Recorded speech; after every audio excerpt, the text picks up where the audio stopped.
자, 오늘 저는 재림과 이스라엘이라는 제목으로 오늘과 내일에 걸쳐서 두 편의 시리즈 설교를 여러분에게 전해드리려고 합니다. 저는 오늘 감회가 참 깊습니다. 저의 설교 녹화를 하는 이 장소는 바로 본당의 무대 바로 위쪽에 위치해 있는 저의 서재 겸 녹화실입니다. 지금 아래쪽에서는 욤키프르 대속제일의 회개 기도를 위한 찬양 연습, 경배 연습하고 있고 또 뿐만 아니라 초막절을 준비하기 위한 우리 워십팀들의 연습이 밤늦게까지 지금 밤 10시인데요. 이루어지고 있습니다. 카자흐스탄에서 제가 사역한 지 32년이 되어졌고 그래서 또 이 초막절 마지막 대축제를 우리는 창립 32주년 기념으로 삼아서 드리게 되어집니다. 그래서 저는 이 녹화를 하는 이 순간에 이 찬양 소리와 함께 특별히 샬롬 예루살렘이라는 찬양을 지금 연습을 하고 있는 이것이 저의 마음속에 얼마나 와닿고 기쁨이 되는지 모릅니다. 오늘 제목은 종말과 이스라엘 첫 번째 부분입니다. 왜 이 제목을 삼았는가 하니 여러분 지금까지 나팔절에 대한 6편의 설교와 그리고 욤키프르에 대한 6편의 설교를 저희 유튜브를 통해서 들으셨을 것입니다. 거기에 공통적인 면들이 있습니다. 여러 가지 핵심적인 하나님의 예언적 음성이 있지만은 그 가운데서도 두 가지 하나님께서 모으시는 일을 행하시는 때가 나팔절과 욤키프르라는 거예요. 그래서 천군천사의 나팔 소리와 함께 하나님은 자기의 택한 백성들을 공중으로 끌어올려서 거기에서 예수님과 혼인잔치가 신부된 교회와 신랑 되신 예수님과 혼인잔치가 벌어진다는 것, 모으시는 일이 일어난다는 거죠. 모으신다는 것은 분리시킨다는 겁니다. 믿지 않는 불신자와 예수 믿는 하나님의 백성들을 분리시키는 일이 일어난다. 뿐만 아니라 하나님은 육체의 이스라엘, 유대인들을 온 세상과 분리시키는 일을 또 행하신다고 했습니다. 그래서 이사야서 27장과 그 이외의 부분을 제가 예를 들면서 하나님이 마지막 때 그 백성들을 하나도 남기지 않고 전부 이스라엘 땅으로 데려가신다. 오늘날로 표현한다면 알리야 운동이죠. 이런 일들이 지금 일어나고 있습니다. 그런데 마지막 때 하나님께서 특별히 욤키프르 시즌에 열국을 심판하시고 하나님 택한 백성들을 구원하시는 이 일을 할 즈음에 일어날 일들을 정말 자세히 알고 싶다면 그 시기와 때, 그 징조, 그것을 여러분이 알고 싶다면 이스라엘에 어떤 일이 일어나는지를 보면 알 수가 있습니다. 그래서 제목을 종말과 이스라엘이라고 삼았고 욤키프르 시리즈 설교 다음에 바로 이 두 편의 시리즈 설교를 여러분에게 전해드리는 것입니다.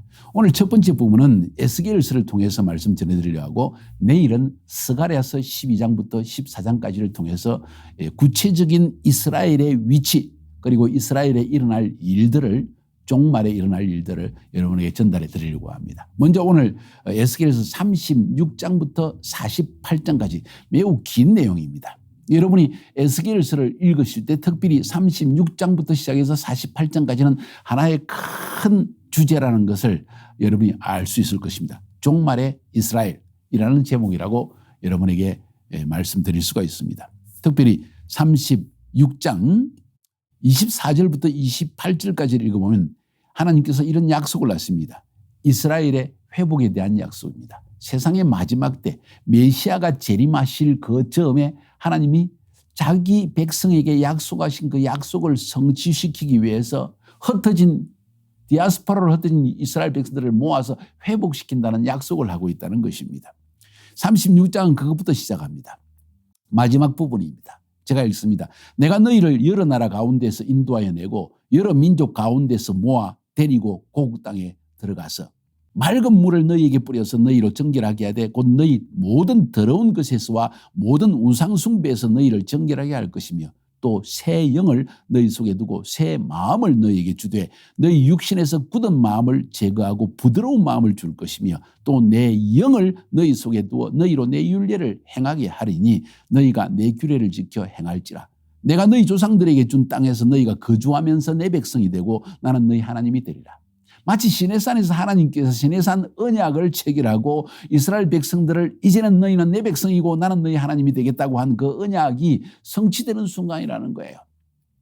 또 그 이후에 예레미야서와 또 에스겔서 다른 부분에서 하나님이 약속하신 마지막 때 내가 내 영을 부어주겠다 하는 그 약속의 성취를 내가 반드시 이루겠다 하는 이야기를 오늘 본문에 들리고 있습니다. 오늘 이 36장 24절부터 28절까지에 있는 내용을 한마디로 요약하면 하나님께서 이스라엘을 회복시킨다는 것입니다. 회복 어떻게 시키느냐? 열방에 흩어진 디아스포라 유대인들을 이스라엘 땅으로 다 불러 모으신다. 지금 그 일이 일어나고 있죠. 지금 거의 마무리 단계에 있습니다. 아직 절반은 열방 가운데 남아있고 절반이 돌아왔습니다. 약 1600만의 유대인들이 전 세계에 흩어져 살고 있는데 한 800만 돌아왔고 800만은 아직 남아있습니다. 다 돌아올 것입니다. 좀 이따 그걸 설명해 드리겠습니다. 자, 아무튼 이스라엘을 회복시키는데 먼저 육체적 이스라엘 땅으로 데려올 것이다. 그리고 그들을 정결하게 할 것이다. 새 영을 부어줘가지고 하나님을 알게 하고 하나님의 율법을 지키는 그런 백성이 되게 할 것이다. 내가 너에게 약속한 대로 나는 너의 하나님이 되겠다 하는 이야기, 이스라엘의 회복에 대한 이야기입니다. 이런 일들이 일어날 때 우리는 아하, 하나님의 약속이 구약 성경에 기록된 말씀이 지금 성취되고 있구나 하면서 예언의 성취라는 관점으로 성경을 볼 수 있어야 됩니다. 이 일이 일어나면 마지막 때구나 하는 것을 알아야 되는데 지금 그 일이 일어나고 있다는 것이죠. 37장으로 넘어가면 이스라엘의 민족적 회복과 함께 영토적 회복에 대한 이야기도 나옵니다. 1절부터 6절까지 보면 우리 잘 아는 대로 에스겔 37장은 에스겔 골짜기에 마른 뼈가 살아나는 이야기를 성경은 이야기하고 있습니다. 그렇죠? 1절부터 6절까지 한번 읽어볼까요? 여호와께서 권능으로 내게 임재하시고 그의 영으로 나를 데리고 가서 골짜기 가운데 두셨는데 거기 뼈가 가득하더라. 나를 그 뼈 사방으로 지나가게 하시기로 본즉 그 골짜기 지면에 뼈가 심이 많고 아주 말랐더라. 그가 내게 이르되 인자야 이 뼈들이 능히 살 수 있겠느냐? 이 이스라엘을 상징하는 이 뼈들이 살 수 있겠느냐? 온 땅이 흩어졌는데 살 수 있겠느냐? 그것이 나라와 민족을 이룰 수 있겠느냐? 하는 질문입니다. 내가 대답하되 주여 주 여호와의 주께서 하시나이다. 또 내게 이르시되 너는 이 모든 뼈에게 대언하여 이르기를 너희 마른 뼈들아 여호와의 말씀을 들을지어다. 주 여호와께서 이 뼈들에게 이같이 말씀하시기를 내가 생기를 너희에게 들어가게 하리니 너희가 살아나리라. 후 하고 생기를 불어넣을 터인데 그러면 너희가 살아날 것이라는 이야기입니다. 너희 위에 힘줄을 두고 살을 입히고 가죽으로 덮고 너희 속에 생기를 넣으리니 너희가 살아나리라. 또 내가 여호와인 줄 너희가 알리라. 그래서 이 에스겔 선지자가 하나님의 말씀을 듣고 그 하나님의 말씀을 따라 대언을 하니까 그 말씀을 그대로 선포하니까 드디어 뼈가 흩어져 있던 뼈가 서로 들어맞아서 삐걱삐걱하고 일어납니다. 그게 살이 붙고 힘줄이 생기고 그리고 일어나서 걷는데 마치 큰 군대와 같더라. 10절에 보니까 이에 내가 그 명령대로 대언하였더니 생기가 그들에게서 들어가며 그들이 곧 살아나서 일어나서는데 극히 큰 군대더라. 극히 큰 군대더라. 이스라엘이 하나의 큰 군대로 강하여졌다는 이야기죠. 한마디로 단순히 오합지졸처럼 전 세계 디아스포라로 흩어졌던 이스라엘 백성들 수준이었는데 그들을 하나님이 모으시고 이스라엘 땅에서 나라를 만드시고 땅을 회복시키시고 민족을 회복시키시니까 그들이 한 큰 군대가 되었다는 거예요. 11절에 또 내게 이르시되 인자야 이 뼈들은 이스라엘 온 족속이라. 이 뼈들은 이스라엘 온 족속이다. 그들은 이르기를 우리의 뼈들이 말랐고 우리의 소망이 없어졌으니 우리는 다 멸절되었다 하느니라. 그들이 말하기를 우리는 더 이상 소망이 없다. 우리 하나님은 우리를 버리셨다 하는 이런 절망 가운데 있다는 것이죠. 그래서 주님이 에스겔에 말씀하기를 너는 대언하여 그들에게 말하라. 내 백성들아 내가 너희 무덤을 열고 너희로 거기에서 나오게 하고 이스라엘 땅으로 들어가게 하리라. 내 백성아 내가 너희 무덤을 열고 너희로 거기서 나오게 한즉 너희는 내가 여호와인 줄 알 것이다. 내가 또 내 영을 너희 속에 두어 너희가 살아나게 하고 내가 또 너희를 너희 고국 땅에 두리니 나 여호와가 이 일을 말하고 이룬 줄을 너희가 알리라. 여호와의 말씀이라. 할렐루야. 무슨 이야기입니까? 하나님께서 기적적인 일로 자기 백성을 불러 모아서 다시 고토에 돌아가게 하시겠다는 약속이라는 거죠. 그게 에스겔이 지금 우리에게 예언한 수천 년 전에 바벨론의 포로로 잡혀가면서 예언한 내용이 이것이라는 거예요. 그런데 그 예언이 지금 수천 년이 지난 다음에 이루어졌습니다. 언제 시작되었습니까? 1948년도에 국제연합의 만장일치로 이스라엘이라는 나라를 주고 그 나라를 지금의 이스라엘 땅에 세우는 것을 허락하는 그러한 결정을 내리게 되어집니다. 그 소식을 듣고 전 세계에 흩어져 있던 유대인들이 모두 비행기를 타고 걸어서 중동 지역에 이집트, 이란, 이집트, 이라크 이런 지역에 살고 있던 모든 유대인들은 걸어서까지 예루살렘에 돌아오는 일이 일어납니다. 그때 인구가 한 50만 명이나 되었을까요? 근데 지금은 약 900만 명에 이르게 되어집니다. 알리야 운동입니다. 하나님께서 그 백성들을 다시 고토로 돌아오게 하시는 이 예언이 지금 성취되고 있다는 것이죠.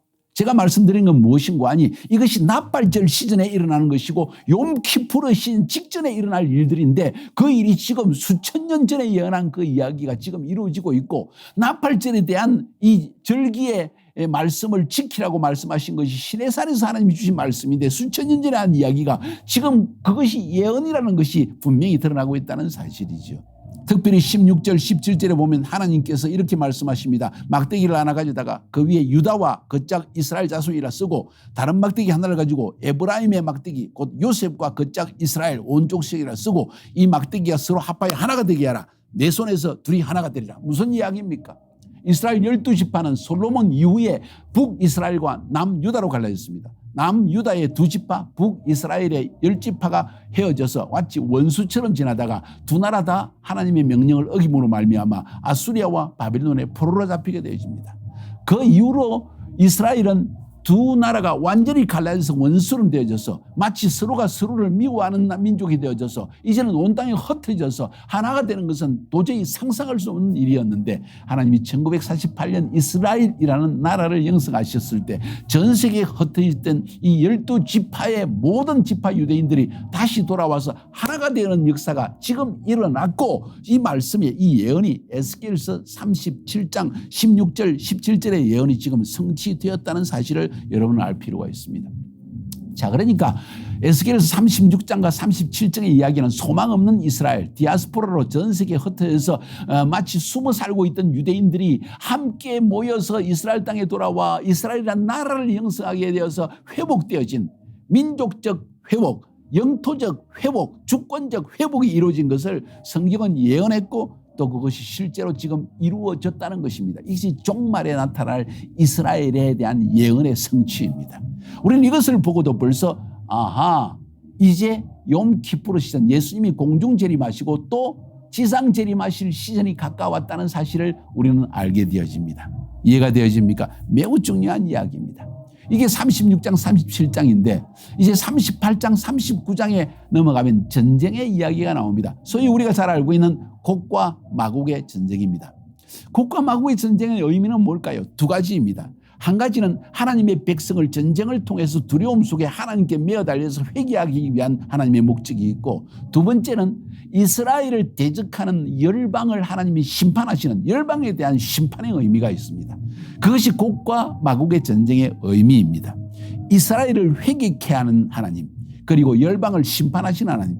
회개케 하는 이유는 그들로 하여금 다시 회개하는 그들을 받아서 회복시키기 위해서 구원하기 위한 하나님의 경륜. 왜? 하나님은 결코 약속하신 것을 버리지 아니하십니다. 그것을 팽개치지 아니하십니다. 그 약속을 성취하시는 하나님이십니다. 열방은 하나님을 인정하지 않을 뿐만 아니라 하나님 믿는 하나님의 백성을 끊임없이 공격하고 괴롭혔기 때문에 이 백성들 자기 죄 때문에 심판을 받게 되는 그 일을 지금 곡과 마곡의 전쟁에서 보게 되어집니다. 여기서 한 가지 말씀드리고 싶은 것은 에스겔서 38장에도 전쟁의 이야기가 나오고 에스겔서 39장에도 전쟁의 이야기가 나옵니다. 이 전쟁은 같은 전쟁일까요? 아니면 두 번의 전쟁일까요? 그런데 그 전쟁의 주체를 보면 곡과 마곡의 전쟁인데 둘 다 똑같은 주체가 북쪽에서 내려오는 이 곡왕이 이스라엘을 연합군, 열방의 연합군과 함께 이스라엘을 공격하는 이야기가 나옵니다. 동일한 주체가 전쟁을 일으키고 있다는 거죠. 그런데 제가 생각할 때는 어쩌면 38장의 곡과 마곡의 전쟁과 39장의 곡과 마곡의 전쟁은 조금 서로 분리되는 어쩌면 두 번에 걸쳐서 공격을 했을 수도 있고 한 번의 전쟁을 좀 더 강조하기 위해서 이렇게 표현했다고 볼 수도 있습니다. 자, 그것은 해석의 문제입니다. 자, 중요한 것은 곡과 마곡의 전쟁의 어떤 형태를 살펴보는 것이 중요할 것입니다. 38장 1절부터 6절까지 살펴보면 누가 어떻게 이 전쟁을 일으켰는지를 보여주고 있습니다. 여호와 말씀이 내게 임하여 이르시되 인자야 너는 마곡 땅에 있는 로스와 메섹과 두발 왕 곧 곡에게로 곡 왕입니다. 얼굴을 향하고 그에게 예언하여 이르기를 주 여호와께서 이같이 말씀하시기를 로스와 메섹과 두발 왕 고가, 로스와 메섹과 두발 이 세 나라의 왕이 고기라는 거죠. 내가 너를 대적하여 너를 돌이켜 갈고리로 네 아가리를 꿰고 너와 말과 기마병 곧 내 온 군대를 끌어내되 완전한 갑옷을 입고 큰 방패와 작은 방패를 가지며 칼을 잡은 큰 무리와 그들과 함께 방패와 투구를 갖춘 바사와 구스와 붓과 고멜과 그 모든 떼와 북쪽 끝의 도갈마 족속과 그 모든 떼 곧 많은 백성의 무리를 너와 함께 끌어내리라.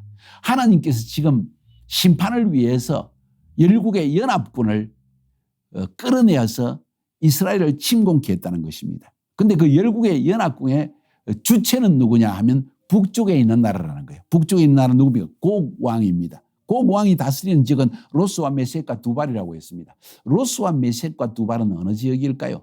고고학적으로 인류학적으로 여러분이 살펴보면 로스와 메섹과 두발은 지금의 흑해 북쪽에 있는 나라들이라는 걸 알 수가 있습니다.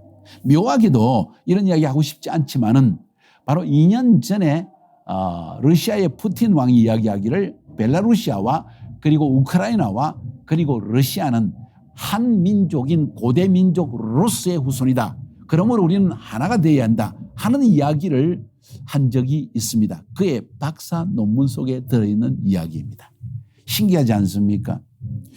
오늘 이 본문에 나와 있는 로스와 메섹과 두발 왕은 모두 두발은 다 고고학적으로 흑해 북쪽에 있는 나라들인데 그 세 나라를 다 통합하는 왕이 있다는 거죠. 미래에 나타난다는 것입니다. 그 왕이 지금 이 세 나라를 연합해 가지고 남쪽으로 내려가서 이스라엘을 침공합니다. 무슨 이유인지는 설명하고 있지 않습니다. 근데 이 로스와 메섹의 두발 왕 곡뿐만 아니라 이 나라들이 아프리카와 중동 지역의 나라를 연합해 가지고 지금 이스라엘을 공격합니다. 그 이야기가 5절 6절에 나와 있는데 바사 페르시아입니다. 지금의 이란과 아프가니스탄이 페르시아 민족이죠. 아마도 지금 이란을 여기에 지칭하는 것 같습니다. 구스 에티오피아입니다. 붓 리비아입니다. 고멜이라는 것은 터키 지역으로부터서 북쪽으로 프랑스 유럽 지역 그리고 남쪽으로 서쪽으로 이탈리아와 그리스 이탈리아와 그리고 스페인과 포르투갈 이 지역으로 흩어진 민족이 고멜 민족이라고 고학적으로 하는 이야기를 마지막으로 들었습니다. 그렇다면 유럽의 여러 나라들도 여기에 연합하는 일들이 일어난다. 신기한 일이긴 합니다. 그러나 모든 나라가 연합할지 아닌지는 우리가 두고 봐야 되겠죠. 아무튼 고멜과 그 모든 때와 북쪽 끝의 도갈마 족속과 그 모든 때, 도갈마 족속은 정확하지가 않지만은 아마도 이야기할 때 이스라엘이 보게 될 때 북쪽에 있는 중앙아시아에 있는 나라들과 민족들, 탄탄탄 민족들이 아닌가. 어쩌면 카자흐스탄도 들어가게 될까 참으로 마음에 두려움이 있습니다. 구소련의 러시아와의 연합체이기 때문입니다. 아무튼 이 나라들이 하나로 연합해서 지금 이스라엘을 침공하는 이야기, 곡과 마국에 대한 전쟁의 이야기가 나타나고 있습니다. 그때 그 전쟁을 보면서 비웃는 나라들이 또 있습니다. 다시 말해서 그 열국의 연합국에 동조하지 않는 나라가 있다는 거죠. 어느 민족일까요? 13절에 스바와 드단과 다시스의 상인과 그 부자들이 네게 이르기를 네가 탈취하러 왔느냐? 네가 네 무리를 모아 노략하고자 하느냐? 은과 금을 빼앗으며 짐승과 재물을 빼앗으며 물건을 크게 약탈하여 가고자 하느냐? 하리라. 뭔 이야기입니까? 스바, 드단, 다시스 하면 아마도 지금으로 친다면 사우디아라비아 또 그 이외에 요르단 지역 뭐 이런 지역의 몇몇 나라들이 이 침공을 비운다는 것이죠. 만약 이 본문을 통해서 대략 한번 짐작을 해본다면 바사, 페르시아는 시아파 이슬람이죠. 그리고 여기서 말하는 스바가 드단과 다시스는 주로 수니파 이슬람이라는 걸 알 수가 있습니다. 물론 터키도 터키식 수니파이긴 하지만 자 이런 나라들 가운데 특별히 수니파 나라들은 오히려 이스라엘 편에 서게 되고 이 시아파 나라들은 오히려 이 이스라엘을 공격하는 이 북쪽 연합군 나라들과 합체가 되어져서 지금 있는 것을 보게 되어집니다. 재미있는 이야기입니다. 왜 이것이 재미있느냐? 시리아 내전 이후에 전쟁의 양상과 민족 간의 연합체의 양상이 많이 달라졌습니다. 특별히 이란과 러시아는 앙숙 나라였는데 지금 완전히 하나로 결합되어진 연합군처럼 되어져 있습니다. 터키도 역사적으로 러시아와 항상 앙숙 관계인데 어느 정도 거리를 두면서도 함께 연합하는 그런 모습을 보이고 있습니다. 연합하면서 미국을 대적하는 것이죠. 자, 이런 연합체 뿐만 아니라 지금 리비아 같은 나라도 지금 이슬람과 함께 독재 나라로 되어져 있고 여러 가지 형태로 바라보게 될 때 상당히 가능성이 있는 종말의 시나리오가 지금 오늘날 살고 있는 우리의 시대에 그대로 벌어지고 있는 것이 아닌가 하는 생각을 하게 되어집니다. 저는 지금 2022년 10월 3일에 이것을 녹화를 하고 있거든요. 그러면서 지금 저는 이제 뉴스를 아주 자세하게 보고 있습니다. 무슨 일이 계속 일어날 것인가. 자, 그러면 이런 연합군이 이스라엘을 침공했을 때 하나님이 어떻게 행하실까요?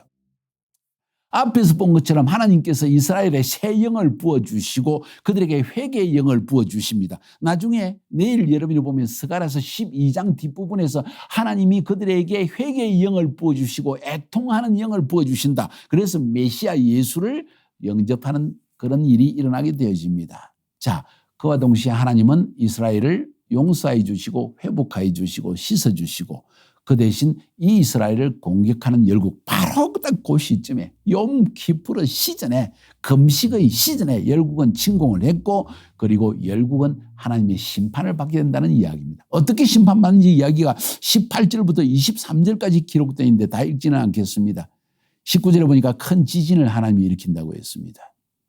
22절에 보니까 전염병과 피로 그를 심판하며 쏟아지는 폭우와 큰 우박덩이와 불과 유황으로 비를 내리듯 해서 그들을 다 멸망시키고 그들이 서로 싸우게 만들어 두겠다. 21절이죠. 내가 내 모든 산에서 그를 칠 칼을 부르니 각 사람이 칼로 그 형제를 칠 것이며 서로 지금 연합군 사이에 일치된 마음이 없이 서로 싸우게 된다는 이야기를 하고 있는 것입니다. 이렇게 해서 결국 곡과 마곡의 전쟁은 연합군의 패배로 돌아가게 되어집니다. 39장으로 넘어가면 똑같은 이야기가 다시 한번 반복되고 있습니다. 그들이 이제는 북쪽 끝으로부터 이스라엘 산에 이를 것이다 하고 이야기합니다. 1절에 하나님께서 그들을 끌어내서 북쪽에서 이 곡왕을 끌어내고 2절에 보니까 이스라엘 산에 이르렀을 때 하나님께서 이스라엘 산 위에서 다 엎드러지게 하겠다. 앞에 있는 내용과 좀 같은 내용, 구체적인 내용 같으면서도 뭔가 또 다른 내용인 것 같은 느낌을 줍니다. 6절에 보니까 내가 내 불을 마곡과 및 섬에 평안히 거주하는 자에게 내릴 것이다. 이러면 로켓포를 막 쏘고 어쩌면 소형 원자 폭탄을 쏘을 수도 있겠다는 이야기를 저는 느끼게 되어집니다. 자, 그러면서 그들은 연합군은 완전 패배를 하게 된다는 이야기가 지금 39장에 기록되어 있습니다. 중요한 사실은 36장, 37장에서는 이스라엘의 회복, 그래서 땅의 회복, 전 세계에 터진 디아스포라 유대인들이 이스라엘로 돌아오는 민족적 그리고 영토적 회복에 대한 이야기가 나오는데 그 영토적 민족적 회복이 이루어지자마자 열국의 침공이 이루어진다는 것이 38장과 39장의 이야기입니다. 그 점에 자기 백성을 이스라엘로 불러 모았을 때 그냥 복을 주셨을까요? 아닙니다. 하나님은 반드시 그들을 먼저 심판하십니다. 하나님의 심판은 하나님의 집에서 시작되어진다. 이것은 이스라엘 가운데 시작되어지고 교회 가운데서부터 하나님의 심판은 시작된다는 것을 말하는 것이지요. 그래서 하나님은 교회를 청량하십니다. 이스라엘을 청량하십니다. 영적으로 그들이 바로 서 있는지를 청량하는 이야기가 40장부터 42장까지 나옵니다. 청량해라 하고 하나님 말씀하십니다. 40장 3절을 보니까 나를 데리시고 거기에 이르시니 모양이 녹같이 빛난 사람 하나가 손에 삼줄과 청량하는 장대를 가지고 문에 서 있더라. 이것을 성전을 청량하라. 그들의 영적 상태가 어떠한지를 보라. 내 민족이 영적으로 나를 섬기는지 우상을 섬기는지를 한번 재어보라 하는 이야기입니다. 심판하시겠다는 이야기지요. 하나님의 백성부터 먼저 심판하고 교회부터 먼저 심판하겠다는 이야기입니다. 43장에 보니까 성전이 타락한 모습을 자세하게 설명하고 있습니다. 우상을 숭배합니다. 성전 안에 우상상을 둡니다. 엄청난 참 하나님이 진노가 쏟아지지 않을 수 없는 상황을 지금 우리에게 설명하고 있습니다. 그러면서 44장부터 46장까지는 하나님이 성전에 대한 심판을 하실 것이라는 이야기를 우리에게 들려줍니다. 자, 이까지가 에스겔 46장입니다. 마지막 47장 하나 남았습니다. 그런데 성경은 그 중간의 이야기를 생략하고 47장으로 건너뛰면서 하나님이 성전을 회복시키고 성전 안에서 흘러나오는 거룩한 생수로 말미암아 이스라엘 땅 전체를 회복시키시는 회복의 이야기로 마무리를 짓고 있습니다. 이것이 종말의 때에 이스라엘에 일어날 이야기입니다. 그럼 회복의 이야기를 한번 살펴볼까요? 1절에 보니까 그가 나를 데리고 성전문에 이르시니 성전의 앞면이 동쪽을 향하였는데 그 문지방 밑에서 물이 나와 동쪽으로 흐르다가 성전 오른쪽 제단 남쪽으로 흘러내리더라. 성전에서 물이 흘러나옵니다. 그 물들이 어떻게 되는가 보니까 그 물이 흘러가지고 물이 흘러내리는 것도 어떻게 흘러내리는지 한 설명은 스가랴서 14장에 나오고 있습니다. 지진이 일어납니다. 그래서 성전에서 그 지진으로 말미암아 성전 안에서 물이 솟아나기 시작해가지고 그 물이 동쪽으로 사해로 흐르고 서쪽으로 지중해로 흐릅니다. 남북으로 갈라진다는 이야기예요. 그래서 동쪽으로 물이 흐르고 서쪽으로 흐릅니다. 남북으로 이렇게 쫙 갈라져서 동쪽으로 지중해로 사해로 서쪽으로 지중해로 물이 흘러내려서 심지어 사해 바다에 생물체가 하나도 살 수 없는 그 사해 바다에 엔게디 여러분 가보셨죠? 성서 유적지이죠. 다윗 때문에 사회를 피해서 숨었던 장소가 거기에 있기 때문에 유명한 장소입니다. 지금도 거기는 성서의 유적지입니다. 거기에 어부가 선다는 거예요. 사해 바다에 어부가 고기잡이하는 배가 선다는 거예요. 얼마나 생수가 너무 많아가지고 그 땅을 살아나게 했다는 이야기죠. 그 이야기가 한번 볼까요? 6절부터 12절까지 그가 내게 이르시되 인자야 네가 이것을 보았느냐 하시고 나를 인도하여 강가로 돌아가게 하시기로 내가 돌아가니 강 좌우편에 나무가 심이 많더라. 그가 내게 이르시되 이 물이 동쪽으로 향하여 흘러 아라바로 내려가서 바다에 이르니 아라바는 사해 바다 바로 전에 있는 그 평지를 아라바라고 합니다. 그 흘러내리는 물로 그 바다의 물이 되살아나리라. 사해 바다가 살아난다는 겁니다.